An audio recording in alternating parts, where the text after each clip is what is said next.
अस्सलामु अलैकुम वरहमतुल्लाह। इलामा इकबाल फरमाते हैं कि मैं रोजाना सुबह तिलावत कुरान किया करता था। मेरे वालिद साहब शेख नूर मोहम्मद अक्सर मेरे पास से गुजरते थे। एक दिन रुककर मुझे फरमाने लगे, इकबाल किसी दिन तुम्हें बताऊंगा कि कुरान कैसे पढ़ते हैं। इतना कहकर वो आगे बढ़ गए और मैं हैरान बैठा सोचने लगा कि मैं भी तो कुरान पढ़ रहा हूँ।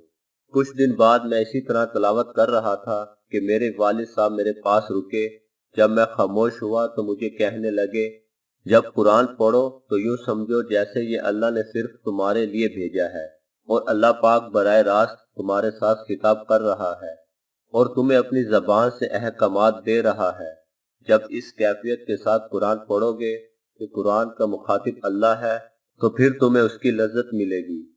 इकबाल कहते हैं कि उस दिन के बाद कुरान की जो लज्जत और जो सरूर मुझे मिला वो उससे पहले नहीं मिला था।